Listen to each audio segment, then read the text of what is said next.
Alara Winter's hands shook as she stared at the contract on the mahogany desk. Her father's funeral had been just 3 days ago, and now this. You expect me to sign this?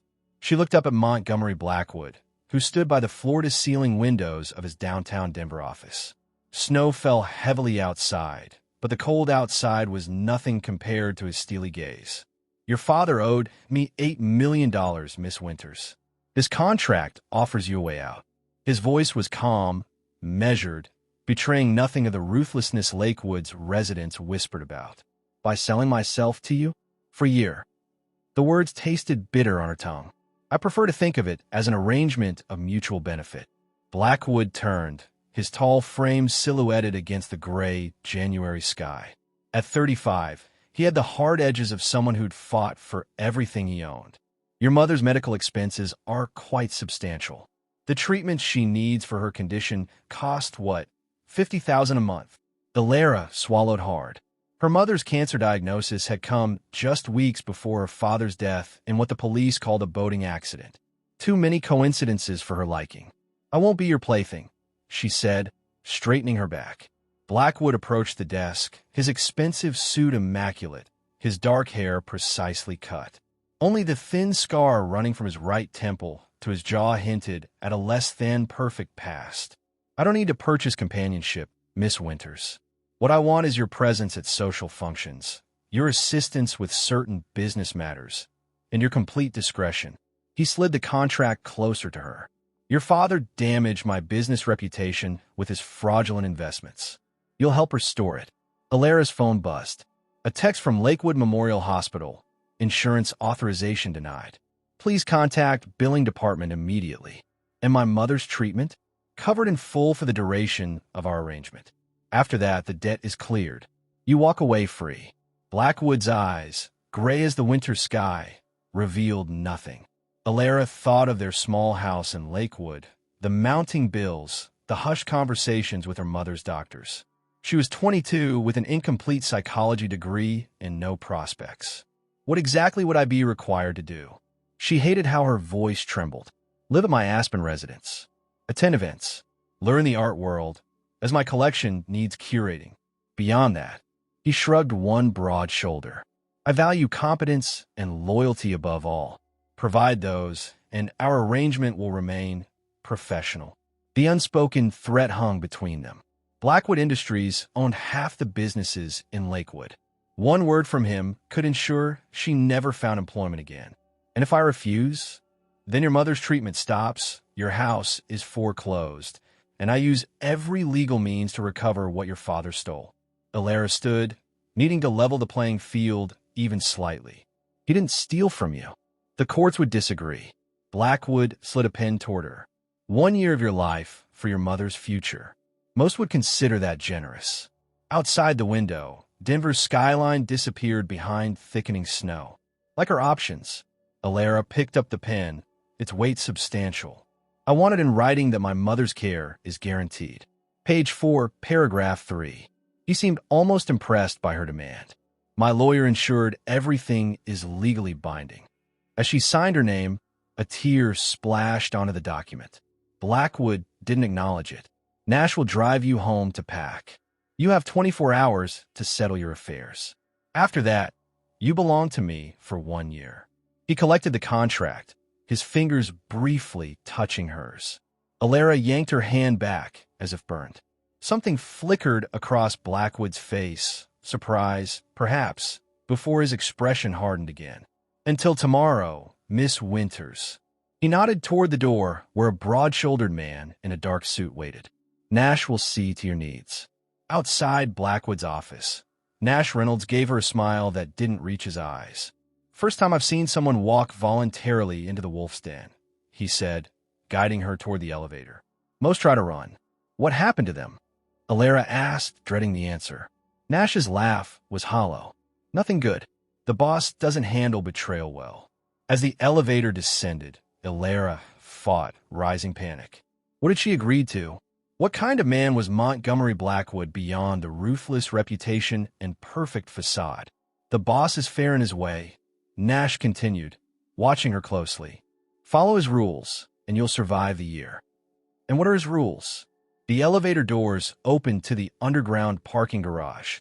Nash's smile was all Predator now. Rule 1. Montgomery Blackwood owns what he buys. Rule 2. Everything in his world has its place. Don't step out of yours. And Rule 3.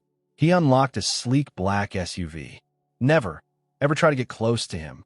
The last girl who did disappeared without a trace. Snow began covering the windshield as soon as they pulled out of the garage. Alara watched Denver disappear behind them, the growing blizzard matching the storm of dread inside her. She had 24 hours of freedom left. The Blackwood estate materialized through swirling snow like something from another century. Alara pressed her face against the car window as Nash guided the SUV through wrought iron gates that opened silently at their approach. The driveway seemed endless, winding through snow-laden pines before revealing the mansion, a modernist nightmare of glass and stone perched on the mountainside above Aspen. 7 minutes to unpack, then Mr. Blackwood expects you in the main gallery, Nash announced, parking under a covered entrance. Alara clutched her single suitcase. 7 minutes? 6 now. Nash checked his watch. Don't make him wait. A stone-faced housekeeper named Mrs. Chun led Alara through labyrinthine hallways. The mansion was eerily quiet except for their footsteps echoing on marble floors. They passed rooms filled with art that belonged to museums, sculptures, paintings, installations worth millions. Your quarters. Mrs. Chun opened a door to reveal a suite larger than Alara's entire Lakewood house. Floor-to-ceiling windows overlooked snow-covered mountains. Bathroom through there. Closet is stocked with appropriate attire. Stocked. Alara set down her suitcase. Mr. Blackwood anticipated your lack of suitable clothing. Mrs. Chin's expression remained impassive. For minutes remaining, after the housekeeper left, Alara rushed to the closet and froze. Rows of designer clothes hung perfectly arranged by color, all in her size. Tags still attached showed prices that made her stomach lurch. At the back hung evening gowns worth more than her father's car. She changed quickly into the simplest outfit she could find, black pants and a cream silk blouse. 3 sharp knocks announced Nash's return. Time's up, he called through the door. The main gallery occupied the entire east wing. Massive windows revealed the valley below, now disappearing as evening descended. The space contained dozens of paintings arranged in no discernible order.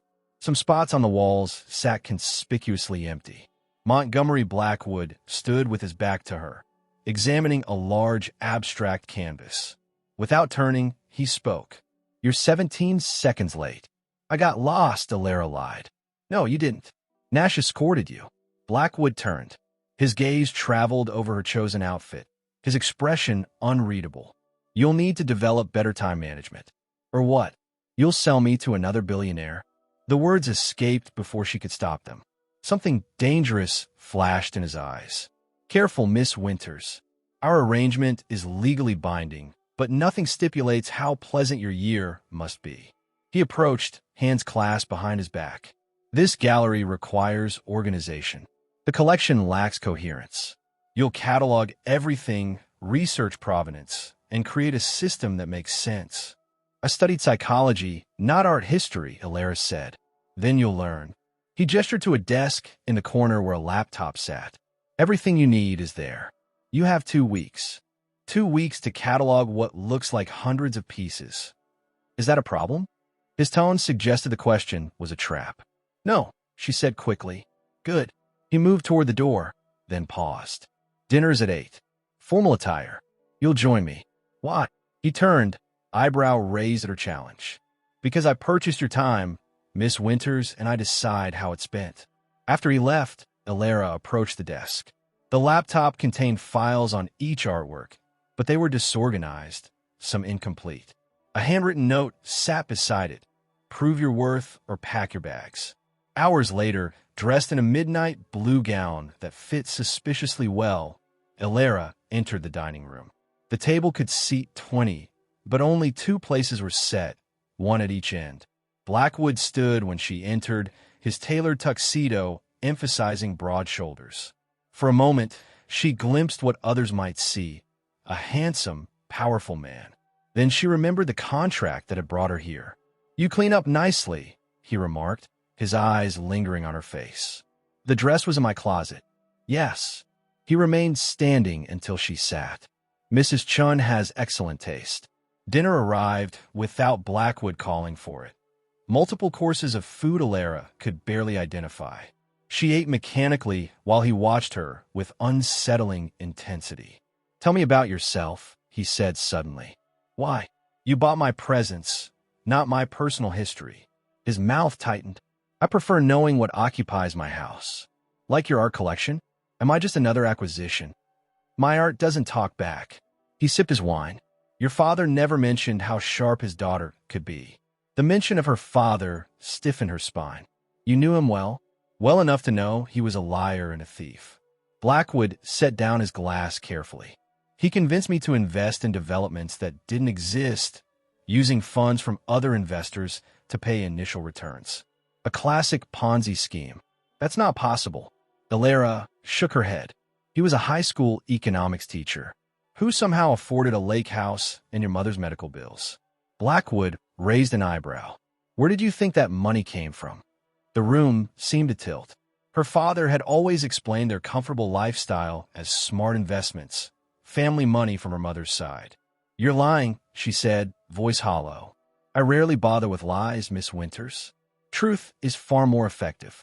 He studied her shocked expression. "You genuinely didn't know. I want to see proof. File cabinets in your room contain everything. I assumed you'd want to understand why you're here." She stood abruptly. "May I be excused? We haven't finished dinner. I've lost my appetite." Something resembling respect flickered across his face. He nodded once. Back in her suite, Alara found the files exactly where he'd said. Bank statements, investment documents, emails, all pointing to her father's double life. Tears blurred her vision as her world collapsed for the second time in a week. A soft knock interrupted her grief. When she opened the door, she found only a silver tray with tea and a note in elegant handwriting. "Truth hurts. How we respond defines us. Your work begins tomorrow at 7 a.m. Outside her window, moonlight caught on fresh falling snow, transforming the cruel landscape into something beautiful but no less dangerous. Like the man who now owned her future. 2 weeks into her captivity, Alara had learned 3 things about Montgomery Blackwood. He demanded perfection, he despised tardiness, and he never, ever touched anyone. She noticed it first at dinner with his executive team. When his CFO offered a handshake, Blackwood nodded instead. When his marketing director accidentally brushed his sleeve, he recoiled as if burned. Each interaction maintained precise physical distance. Tonight was different. The gallery sparkled with champagne flutes and designer gowns as Aspen's elite circulated through Blackwood's newly organized art collection. Alara had worked 18-hour days to complete the project, creating themed sections that told a coherent story through the artwork. "You're the new one, aren't you?" A silver-haired woman in diamonds appraised Alara. "Montgomery always finds such interesting projects." Alara forced a smile. Her black cocktail dress, another selection from her curated closet, felt suddenly too tight. "I'm his art curator." "Of course you are, dear." The woman's smile didn't reach her eyes. "He collected Adriana before you. Russian, I believe. Lasted almost a full year before she left." Before Alara could respond, Blackwood materialized beside them. "Mrs. Harrington, I see you've met Miss Winters. Charming girl." Mrs. Harrington touched his arm briefly before floating away. Blackwood's jaw tightened at the contact. "You've done well with the collection. The investors are impressed." "High praise from someone who treats people like possessions," Alara murmured, watching the crowd admire her work. "Careful," he warned quietly. "These people can smell weakness. Like sharks." She smiled tightly at a passing couple. "Exactly like sharks." His voice dropped lower. "The man approaching now is Vincent Calloway. He's made 3 hostile attempts to acquire my company. Be polite, but reveal nothing." Calloway moved with the confidence of old money, 60s, tanned, with sharp eyes that missed nothing. "Montgomery, my boy, finally letting people see your treasures." His gaze settled on Alara. "And who is this masterpiece?" Elara Winters, my curator, Blackwood said smoothly. Curator? What a waste of potential. Calloway took her hand without permission, his grip lingering uncomfortably. You should join my foundation, Miss Winters. We specialize in developing young talent. Miss Winters is under contract, Blackwood interjected. Everything has a price. Calloway's smile revealed too many teeth. Even Montgomery's prized possessions. Something in his tone raised goosebumps on Elara's arms. She extracted her hand. If you'll excuse me, the caterers need direction. She escaped to the kitchen, leaning against a counter to steady herself. Calloway's interest felt predatory in ways that transcended business rivalry. You okay? Nash appeared beside her, his usual smirk absent. Fine, she lied. Just needed air. Calloway's bad news. Nash glanced toward the party. Boss has history with him. Ugly stuff. What kind of history? Nash's expression closed. Not my place to say, but watch yourself around him. When Elara returned, the party had shifted to dinner in the grand hall. She found her assigned seat near Blackwood at the head table, Calloway positioned directly across from her. Throughout dinner, she felt Calloway's gaze. Whenever she looked up, he was watching with calculated interest that made her skin crawl.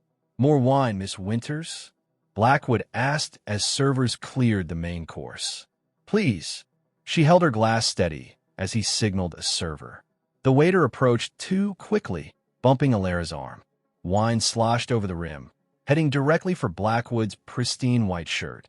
Without thinking, Elara lunged forward, her hand shooting out to intercept the falling liquid. Her fingers brushed Blackwood's bare wrist. The contact lasted less than a second, but the effect was immediate and electric. A visible shudder ran through his body. His pupils dilated, and for a breathtaking moment, his carefully constructed facade cracked. Elara froze, her own body tingling where they touched.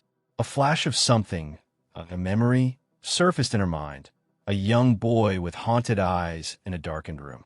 The image vanished as quickly as it appeared. Blackwood jerked back, chair scraping across marble. Conversation stopped. Every eye in the room turned toward them.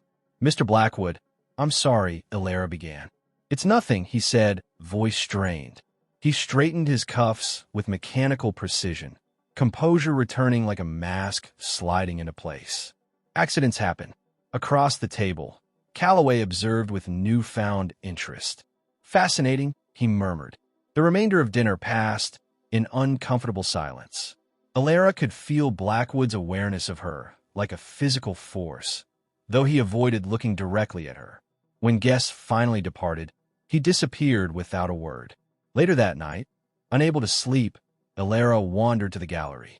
Her organization system had transformed the chaotic collection into something meaningful, a progression through darkness toward light, despair to hope. You understand it. She whirled to find Blackwood in the doorway, tie loosened, jacket gone. For once, he looked almost human. The collection, he clarified. Most see only monetary value. You found the narrative. There's always a story, she said cautiously, even in silence. He approached slowly, stopping several feet away. What happened earlier? I shouldn't have touched you. It won't happen again. No, he paused, struggling for words. It's a neurological response. A sensitivity. You don't like being touched, she supplied. I don't experience touch like others do. His expression remained guarded. With you, it was different. The admission clearly cost him. Elara, since they stood at a threshold. One step could change everything between them. Before she could respond, Nash appeared. Sir, there's a situation requiring your attention. Blackwood's walls slammed back into place. We'll continue this discussion another time, Miss Winters. After he left, Elara noticed a security monitor on the wall, displaying the front gate. A familiar car idled there, her mother's ancient Subaru. Without thinking, she ran for the entrance. Her mother hadn't answered calls for days. If she'd driven all the way from Lakewood, Elara reached the main door just as Mrs. Chun intercepted her.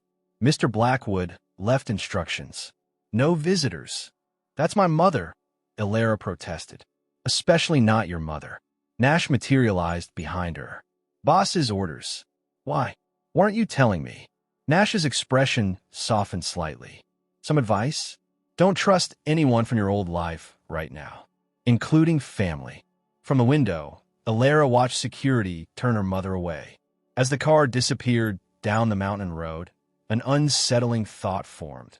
What if everything she believed about her life was another carefully constructed facade, as artificial as Blackwood's perfect control? And what did it mean that a single touch had shattered both their boundaries? The east wing of the mansion remained locked at all times. 3 separate staff members had warned Alara away from it, which naturally made it the focus of her curiosity. After a month in Blackwood's gilded cage, the mystery of the Forbidden Wing became irresistible. Her opportunity came during the spring charity gala. With Blackwood occupied hosting Colorado's wealthiest donors and the staff busy managing the event, Alara slipped away. The master key card she'd borrowed from Mrs. Chin's unattended cleaning cart felt heavy in her pocket. The east wing door opened with a soft click. Alara stepped inside, heart hammering against her ribs. Motion sensors triggered soft lighting, revealing a space unlike any other in the house. Where the main areas showcased wealth and prestige, this wing felt personal, almost vulnerable. A long hallway displayed photographs instead of priceless art. Alara moved closer, studying the images. A stern-faced older man appeared in many. Harrison Blackwood, the founder of Blackwood Industries. But it was another face that captured her attention, a teenage boy with haunted eyes. Montgomery, but decades younger. Thinner, his expression wary. In none of the photos did he smile. One image showed him standing beside Harrison, both in tuxedos at some formal event. The older Blackwood's hand rested possessively on Montgomery's shoulder. The boy's discomfort was palpable even through the photograph. "What happened to you?" she whispered, touching the frame. At the end of the hall stood an office. Inside, filing cabinets lined one wall, while a massive desk dominated the space. Unlike Blackwood's pristine main office, this room felt lived in, with books stacked haphazardly and papers spread across surfaces. Alara approached the desk, drawn to a leather journal. The first page contained a handwritten note. "For my son Montgomery, on the anniversary of your new life. May you never forget what we overcame. Harrison." She leafed through pages of business notes, stopping when she found newspaper clippings. The headline made her blood freeze. "Child trafficking ring busted, 14 children rescued." The article detailed a police raid on an abandoned warehouse in Detroit. Among those rescued, a 13-year-old boy who had been missing for 2 years. The photo showed a child being carried from the building, face obscured but familiar enough to recognize Montgomery. "Oh my God," she breathed. Further pages revealed more of the story. Harrison Blackwood had been involved in the raid as a financial backer of the police operation. He'd taken special interest in one boy, eventually adopting him despite his traumatic background. The boy who became Montgomery Blackwood. A noise in the hallway startled her. Alara quickly replaced the journal and slid behind a bookcase seconds before Nash entered. He surveyed the room suspiciously before speaking into his radio. "East wing clear. Continuing patrol." After he left, Alara moved to the filing cabinets. Most contained business documents, but one drawer was marked Winters. Her father's name was on every folder. Inside, she found surveillance photos of her father meeting with various men, including, her heart stopped, Vincent Calloway. One photo showed them exchanging an envelope outside an abandoned warehouse, similar to the one in the news article. The evidence was damning. Her father hadn't just committed financial fraud. He'd been involved with the same people who once victimized Montgomery. The realization hit her like physical pain. Montgomery's pursuit of her father's debt wasn't just business. It was personal vengeance. Another file contained medical records for her mother. Not cancer treatment, as Alara had been told, but rehab for prescription drug abuse. The facility's address matched where her mother was supposedly receiving cancer treatment. Her entire life had been built on lies. A final folder contained a single photograph. Alara, at age 8, standing beside a solemn boy at some kind of charity event. With a shock, she recognized Montgomery as a teenager. They had met before, though she had no memory of it. On the back, someone had written, "Potential witnesses. Memory suppressed?" Footsteps approached. Alara scrambled to replace the files, but as she closed the drawer, a paper fell to the floor. No time to retrieve it. She ducked into a closet just as the office door opened. Through the slats, she watched Montgomery enter with Calloway. "Showing me your private sanctuary?" Calloway's tone was mocking. "I'm honored. This meeting never happened." Montgomery's voice was cold. "You have information I need. About the Winters girl?" "Yes, fascinating connection there." Calloway settled into a chair uninvited. "Does she know you've been tracking her since she was a child? That you orchestrated her father's financial ruin? His death?" Alara covered her mouth to stifle a gasp. "His death was an accident," Montgomery said sharply. "Of course it was." Calloway's smile was knowing. "Just like it was coincidence that your paths crossed again. Tell me, what happened when she touched you?" Nash mentioned quite a reaction. Montgomery's expression darkened. "That's not your concern. Everything about you is my concern, boy. I made you, after all. You enslaved me." Montgomery's voice vibrated with controlled rage. "Harrison saved me. Harrison purchased you. Different methodology, same principle." Calloway stood, circling the desk. "You were my most promising acquisition before he interfered. And now look at you, collecting pretty things just like I taught you. I'm nothing like you." "No? Then why is Alara Winters here? Revenge? Or something more primal?" Calloway laughed softly. "You can't escape what you are, Montgomery. The girl will learn that eventually. Leave her out of this. Too late. She's already part of the game." Calloway moved toward the door. "The Winters family has debts to me that predate your little arrangement. When you're finished with her, I have buyers interested.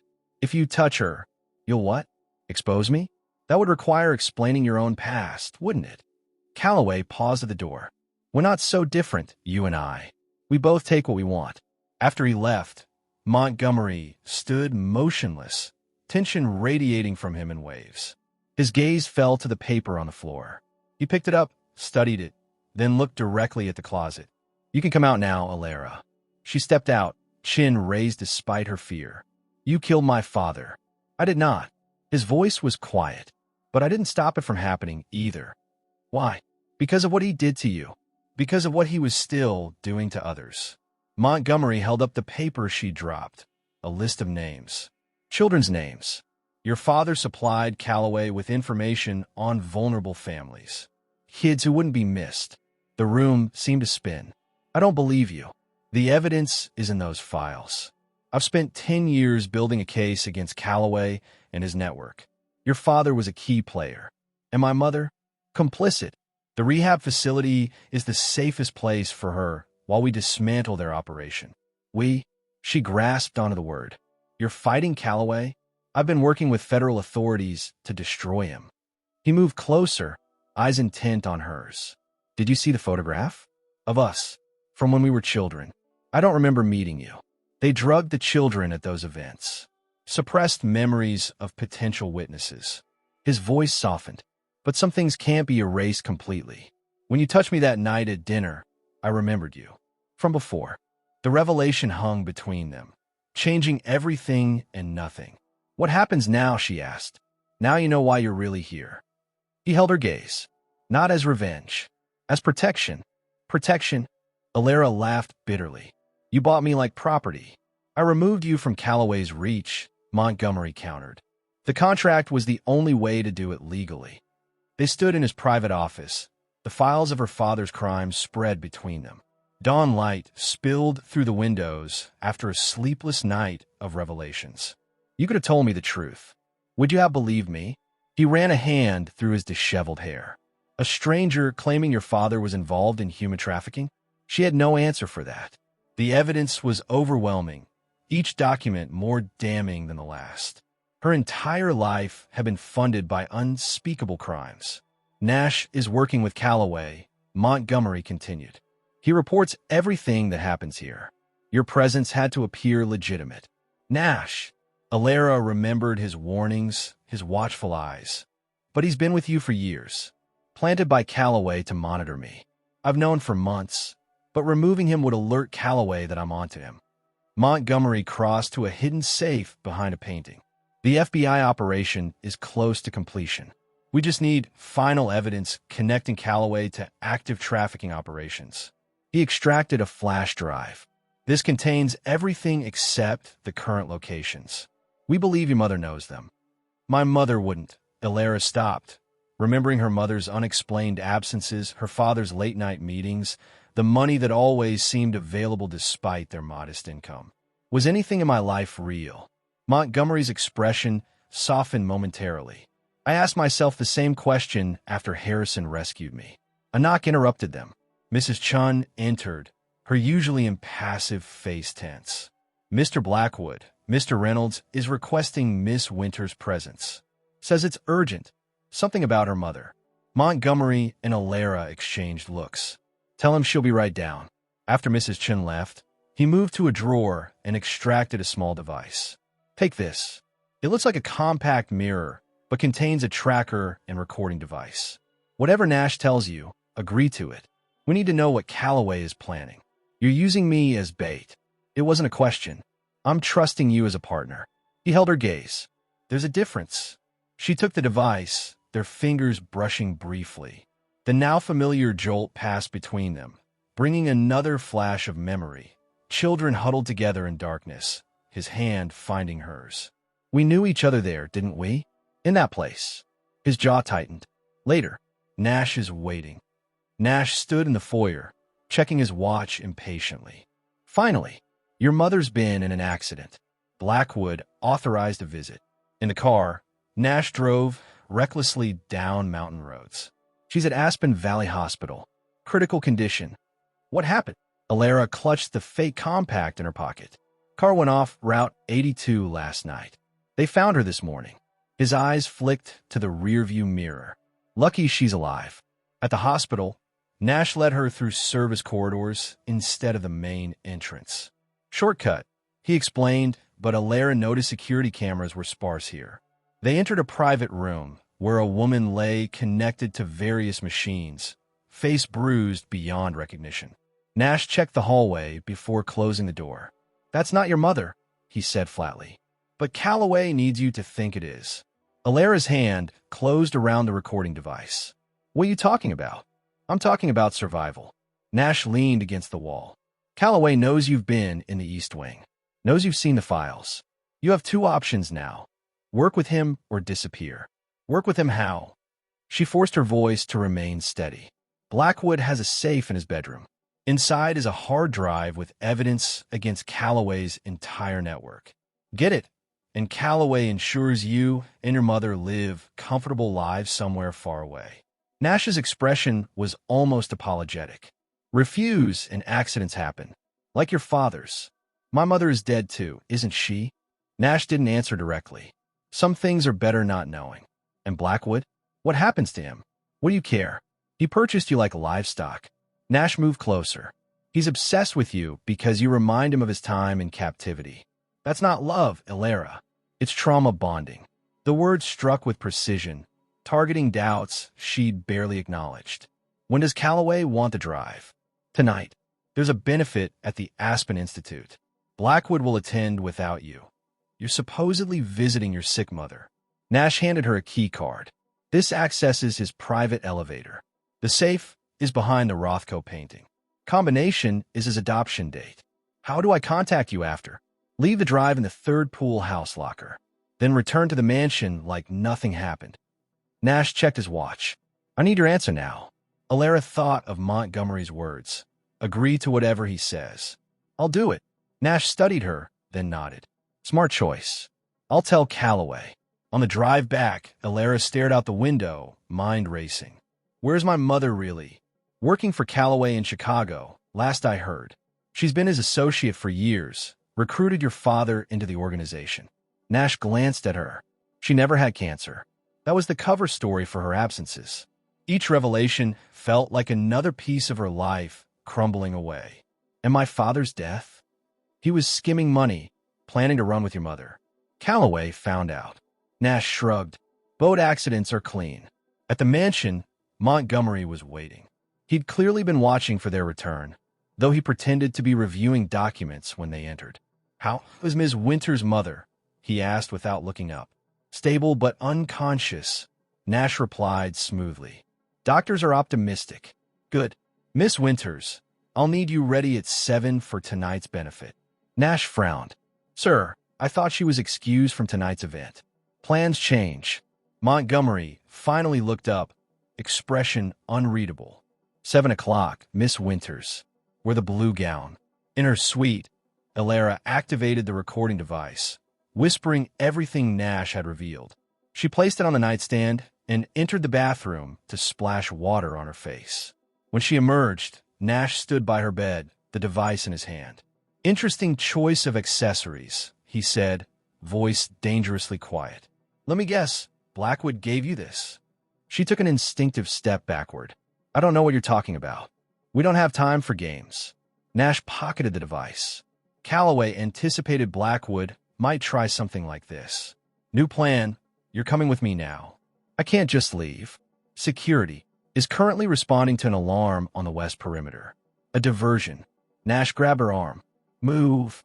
Through service corridors and a kitchen exit, Nash forced her toward a waiting SUV with tinted windows. Elara struggled as they reached the vehicle, breaking his grip long enough to slam her elbow into his solar plexus. Air whooshed from his lungs.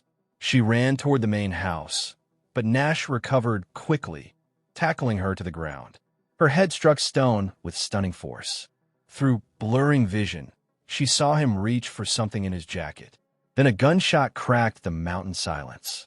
Nash collapsed beside her, blood blooming across his shoulder.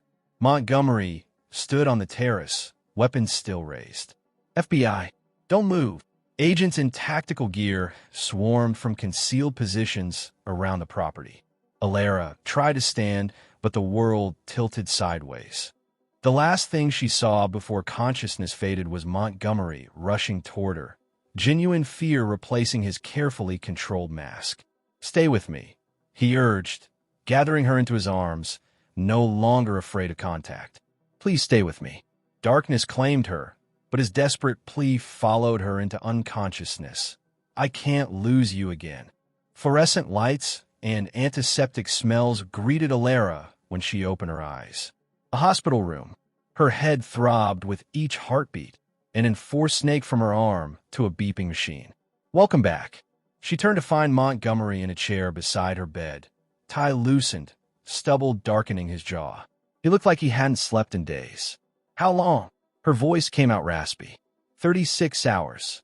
He poured water from a pitcher and held it to her lips. "Concussion." The doctors were concerned about the swelling. Memory rushed back. Nash, the kidnapping attempt, the gunshot. Nash, in federal custody. Calloway, too. A grim satisfaction colored his words. "The FBI had enough for warrants based on the recording you made." They moved up the timeline on the whole operation. "My mother," Montgomery's expression tightened, "found at one of Calloway's properties in Chicago. She's cooperating with authorities in exchange for leniency." Elara closed her eyes, processing. Her entire family was criminal. The foundations of her life, lies. "I want to see her," she said finally. "When you're stronger." He hesitated. "There's something else you should know. Your mother confirmed that your father's death wasn't an accident. He was planning to expose Calloway, not run away with her, as Nash claimed. She chose Calloway over him." The betrayal cut deep, even as it offered a small redemption for her father's memory. Perhaps he'd finally found a conscience, too late to save himself. "What happens now?" she asked. "The FBI wants to place you in witness protection until the trial. And you're a witness too." He shook his head. "I've been working with federal authorities for years. My testimony is already secured. Calloway's operation is finished. So, our arrangement is over?" The question felt strangely painful. "The contract is void. You're free to go wherever you choose." His eyes held hers. "But there's something you should see first." 2 days later, against medical advice, Elara left the hospital with Montgomery. Instead of returning to the mansion, they drove to a small airstrip where a private jet waited. "Where are we going?" she asked as they boarded. "Detroit." The flight passed in relative silence. Montgomery worked on his laptop while Alara watched clouds drift beneath them, each lost in private thoughts. In Detroit, a black SUV with government plates met them at the airport. The driver, a stern-faced woman who introduced herself as Agent Reeves, navigated them through decaying industrial districts. "This is where it happened?" Alara asked as they pulled up to an abandoned warehouse surrounded by chain-link fencing. Montgomery nodded, his expression guarded. "This is where Harrison found me, where everything began." Inside, the warehouse stood empty except for ghost outlines where machinery had once been bolted to the floor. Their footsteps echoed in the cavernous space. 14 children were kept here, Montgomery said quietly. Ages 8 to 15. I was 13 when the raid happened. Alara tried to imagine the horror of it. Children imprisoned in this cold, dark place. "How long were you here?" "Almost 2 years." His voice remained steady, but she saw the cost in his rigid posture. Calloway ran his operation like a business. Acquired inventory, processed it, distributed it. Some children were sold to wealthy buyers for various purposes. Others were kept for use in the organization. "Used how?" she asked, though she feared the answer. Calloway believed in creating perfect servants through systematic breaking. Montgomery walked to a section of wall where faint marks still showed. "They trained some of us to identify valuable targets, other children who wouldn't be missed. I was being groomed for that role because of my memory and intelligence." Alara studied the wall, realizing with horror that the marks were measurements, heights of children tracked over time. "Your father was one of Calloway's scouts," Montgomery continued. "He identified financially vulnerable families through his position at the school. Single parents, families with addiction issues, immigrants without documentation. He passed information to Calloway's team. And my mother? Recruited through your father. She helped process new arrivals, made them feel safe initially before." He didn't finish the sentence. Alara felt physically ill. "Why bring me here?" "Because I need you to understand why I did what I did." Montgomery turned to face her. The night of the FBI raid, a little girl had just been brought in, 8 years old, scared but still fighting. She bit one of the handlers and ran. I helped hide her in a ventilation shaft until the agents arrived. Recognition dawned slowly. "Me? I was that girl." He nodded. "You were only here for hours, not days or months like the rest of us. Your memories were suppressed with drugs they gave all new arrivals. But somewhere inside, we both remembered. That's why when we touched at the dinner." "The flashes of memory," she whispered. "A boy with sad eyes. They separated us after the raid. Different foster homes, different states. I never knew what happened to you until 10 years later when I recognized your father's name on Blackwood Industries investment documents. I started tracking your family, building a case against your parents and Calloway. But you didn't expose them immediately. I couldn't. Not without compromising the larger investigation. The FBI needed to dismantle the entire network, not just arrest a few players." He moved closer. "When Harrison died and left me the company, I finally had the resources to protect you and finish what we started. By purchasing me." There was no accusation in her voice now, only understanding. "It was the only way to get you away from them without raising suspicion. Calloway was watching your family, planning to use you as leverage if your father ever talked. The contract gave us legal cover." Alara processed this revelation, reframing everything she'd experienced. The coldness, the distance you maintained. Part of the act, but also... He looked away. "I don't experience physical contact like most people. After years of what happened here, touch became painful, overwhelming. Except with you." In the empty warehouse where their paths had first crossed, Alara took a deliberate step toward him. "Why me? I don't know." His voice dropped lower. "Maybe because you were the only good thing that happened in this place. You were brave when I'd forgotten how to be." The moment stretched between them, fragile and weighted with shared history. Slowly, deliberately, Alara reached for his hand. Their fingers intertwined, and this time there was no shock, only a gentle current of recognition. "I want to testify," she said suddenly. "Against Calloway, against my mother. All of them. It will be dangerous. So is hiding. Her grip tightened on his. You fought back. Now it's my turn. Through grimy warehouse windows, late afternoon sunlight cast long shadows across the floor. The same floor where children had once suffered. Montgomery's phone rang, breaking the moment. Blackwood. He answered, then listened intently. His expression darkened. When? Are you certain? Another pause. Lock down the safe house. I'm on my way. He ended the call, eyes meeting Alara's with grim intensity. Calloway escaped federal custody 30 minutes ago. And your mother is missing too. Ow! Inside help. They think Nash orchestrated it. His hand still held hers. They'll be coming for us now. For you especially. Alara felt fear rise in her throat, but beneath it, something stronger, determination.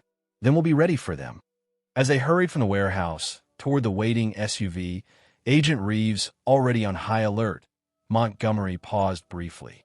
The contract between us, I want you to know it's destroyed. Whatever happens next, it's your choice. You don't belong to me or anyone else. Alara met his gaze steadily. I choose to finish this. Together. For the first time since she'd known him, Montgomery Blackwood smiled. A real smile that reached his eyes and transformed his face. Together, he agreed. Behind them, Detroit's industrial skyline smoldered in sunset colors like a battlefield after the fighting had momentarily paused. The war wasn't over, but for the first time, they faced it not as owner and possession, but as allies bound by a shared past and the possibility of a future neither had dared imagine. The FBI safe house in northern Michigan looked like any vacation cabin. Rustic exterior, wraparound porch, isolated location among towering pines. Only the unmarked vehicles and agents patrolling the perimeter hinted at its true purpose. Inside, Alara paced the living room while Montgomery spoke with the lead agent, their voices low but tense. 3 days had passed since Calloway's escape with no sign of him or her mother. We're moving you tomorrow, Montgomery announced when the agent left. The team intercepted communications suggesting this location may be compromised. Where to? They won't tell me.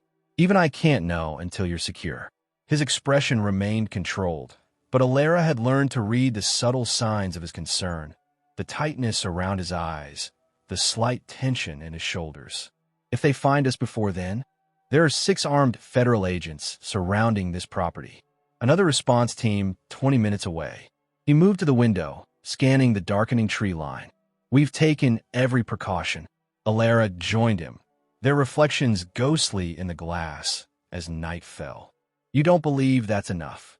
Calloway survived 30 years in his business by being unpredictable. Montgomery's voice hardened. I've underestimated him before. Never again. The cabin's satellite phone rang, startling them both. Montgomery answered, listening intently before his expression changed to something Alara hadn't seen before, pure, unfiltered fear. When? He demanded. How many? After receiving the answer, he hung up and turned to her. There's been an attack on the agents at the eastern checkpoint. Communications are down. As if confirming his words, the cabin lights flickered and died, plunging them into darkness. Emergency lights kicked on, casting eerie blue shadows through the rooms. Montgomery moved with decisive efficiency, pulling a gun from his ankle holster and pressing it into her hands. Do you know how to use this? Point and pull the trigger, she said, trying to keep her voice steady. Safety's here. He guided her finger to the switch. Stay behind me. The cabin door burst open as an agent stumbled in, blood streaming from a head wound. They're coming, at least 6 hostiles. He collapsed mid-sentence. Montgomery dragged the fallen agent behind a couch, checking for a pulse. He's alive. Concussion, probably. A voice crackled over the agent's radio. All units fall back to the cabin. Repeat, fall back to. The transmission cut off with a burst of static. We need to move. Montgomery grabbed a backpack from beside the door. There's a storm cellar. We can access the emergency tunnel from there. Tunnel. Standard FBI safe house design. Underground passage leads to a concealed exit about half a mile away. He handed her the backpack. Put this on. They had just reached the kitchen when the first shots shattered the front windows. Montgomery pushed Ilera down behind the island as bullets splintered wood and drywall above them. "Monty!" A familiar voice called from outside. "Send out the girl, and this ends quickly." "Nash," Ilera whispered. Montgomery's jaw tightened. "The cellar entrance is through the pantry. When I start firing, crawl there. I'll be right behind you. I'm not leaving you. This isn't a debate." His eyes locked with hers, intense and urgent. "If they get you, everything we've done is for nothing." Before she could argue further, he rose slightly and fired 3 rapid shots toward the broken windows. "Go! Now!" Ilera scrambled across the floor as gunfire erupted again. She reached the pantry and yanked open the trap, door hidden beneath a rug, revealing narrow stairs disappearing into darkness. She turned back to see Montgomery exchange fire with the attackers, moving with surprising skill for a businessman. He caught her watching and motioned urgently for her to continue. The cellar was cold and damp, illuminated only by emergency lighting strips along the floor. Ilera found a tunnel entrance behind storage shelves and pulled the heavy door open. Footsteps thundered on the steps behind her. She raised her gun, finger tensing on the trigger. "It's me," Montgomery called softly, appearing in the dim light. Blood soaked his left sleeve. "You're hurt. Graze. Keep moving." He secured the cellar door behind them and led her into the narrow tunnel. "The agents have engaged them. That'll buy us time." They moved as quickly as possible through the cramped passage, bent almost double. The only sound were their breathing and distant, muffled gunfire from above. "How do they find us?" Ilera asked. "Inside information, most likely. Calloway has people everywhere." Montgomery paused at a junction. "This way." The tunnel narrowed further, forcing them to crawl. Ilera's knees ached and her lungs burned with the effort. After what seemed like hours, but was probably only 20 minutes, they reached a ladder leading upward. "Wait here," Montgomery instructed, climbing up to push open a hatch disguised as a fallen log. He surveyed the area before helping her out. They emerged into dense forest, the night air cold enough to show their breath. Distant sirens suggested backup was finally arriving, too late to help the agents at the cabin. "There's an emergency vehicle hidden about a quarter-mile east," Montgomery said, orienting himself with surprising confidence for someone in total darkness. "If we reach it," a twig snapped nearby. Montgomery whirled, pushing Ilera behind him. Touching reunion, Nash stepped from behind a tree, pistol trained on them. The boss couldn't believe it when surveillance showed you two actually holding hands. The untouchable Montgomery Blackwood, finally finding someone he can stand a contact. "Poetic, really." "It's over, Nash," Montgomery replied evenly. "Federal agents are surrounding these woods." "Maybe, but they won't find us in time." Nash gestured with his gun. "Calloway's waiting. He's particularly interested in finishing your education, Monty, and starting the girls." "Where's my mother?" Ilera demanded. Nash's smile was cruel. "Fulfilling her contractual obligations. She traded you for her freedom."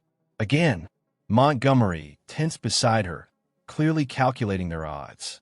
His left arm hung awkwardly, blood still seeping through his sleeve. "Don't try it," Nash warned. "Even injured, I know you're dangerous. That's why I brought help." 2 armed men emerged from the darkness, weapons raised. "Hands where we can see them," Nash ordered. "And Ilera, drop the gun or I put a bullet in Monty's head." She placed the weapon carefully on the ground. "Good girl. Now, both of you start walking. Transport's waiting by the service road." Nash kept his distance, clearly wary of Montgomery despite his injury. They were marched through the forest for nearly 15 minutes, Ilera's mind racing for options.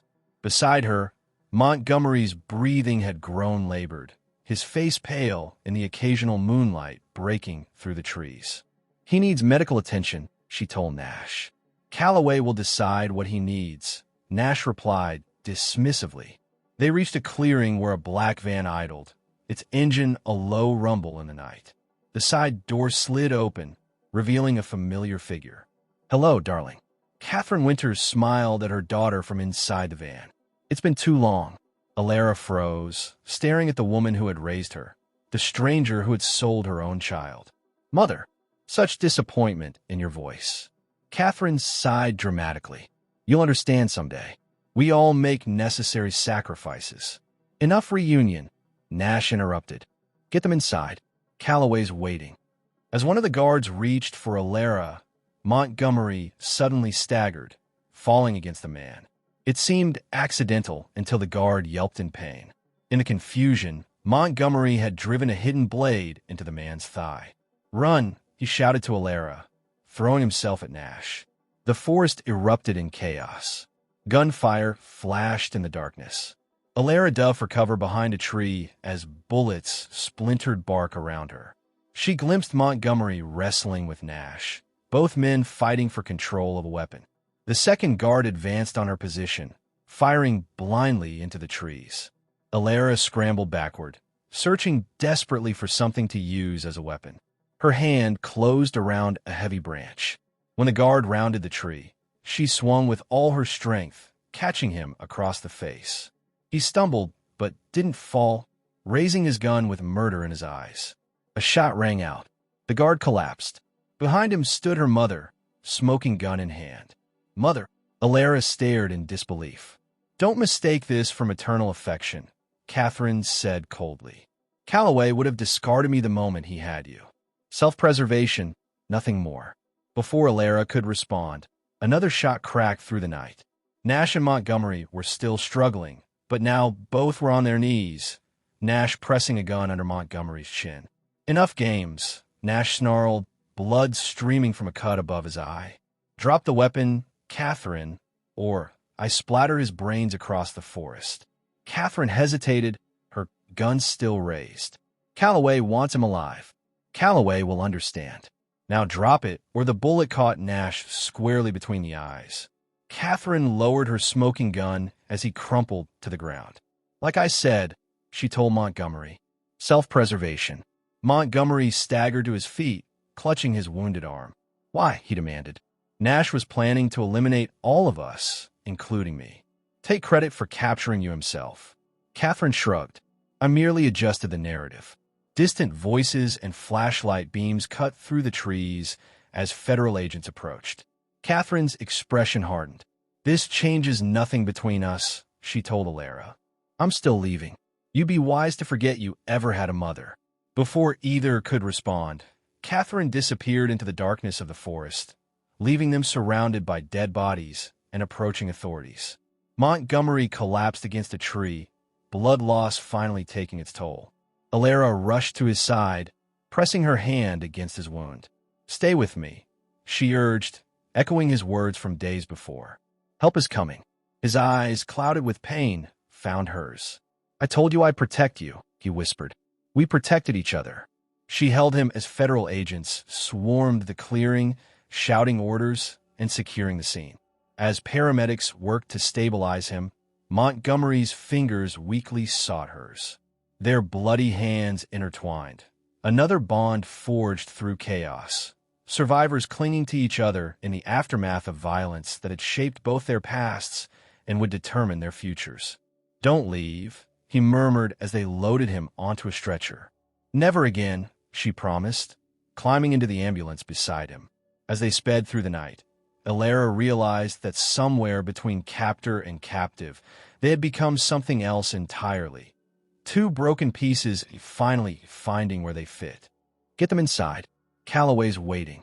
As one of the guards reached for Alara, Montgomery suddenly staggered, falling against the man. It seemed accidental until the guard yelped in pain. In the confusion, Montgomery had driven a hidden blade into the man's thigh. Run, he shouted to Alara, throwing himself at Nash. The forest erupted in chaos. Gunfire flashed in the darkness. Alara dove for cover behind a tree as bullets splintered bark around her. She glimpsed Montgomery wrestling with Nash, both men fighting for control of a weapon. The second guard advanced on her position, firing blindly into the trees. Alara scrambled backward, searching desperately for something to use as a weapon. Her hand closed around a heavy branch. When the guard rounded the tree, she swung with all her strength, catching him across the face. He stumbled, but didn't fall, raising his gun with murder in his eyes. A shot rang out.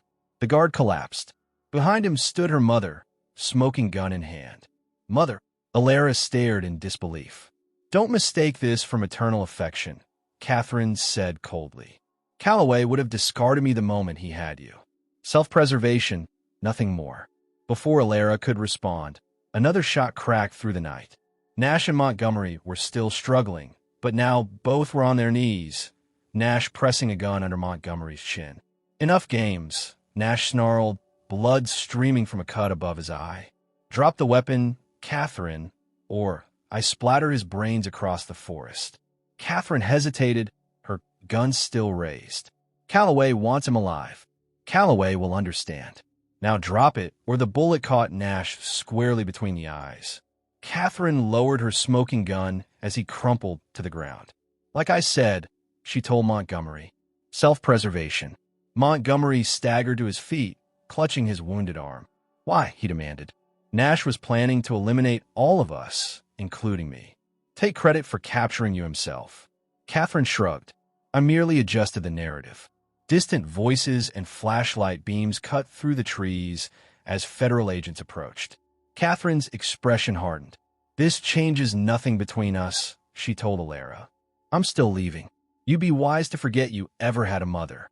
Before either could respond, Catherine disappeared into the darkness of the forest, leaving them surrounded by dead bodies and approaching authorities. Montgomery collapsed against a tree, blood loss finally taking its toll. Alara rushed to his side, pressing her hand against his wound. Stay with me, she urged, echoing his words from days before. Help is coming. His eyes, clouded with pain, found hers. I told you I'd protect you, he whispered. We protected each other. She held him as federal agents swarmed the clearing, shouting orders and securing the scene. As paramedics worked to stabilize him, Montgomery's fingers weakly sought hers. Their bloody hands intertwined. Another bond forged through chaos. Survivors clinging to each other in the aftermath of violence that had shaped both their pasts and would determine their futures. Don't leave, he murmured as they loaded him onto a stretcher. Never again, she promised, climbing into the ambulance beside him. As they sped through the night, Alara realized that somewhere between captor and captive, they had become something else entirely. Two broken pieces finally finding where they fit.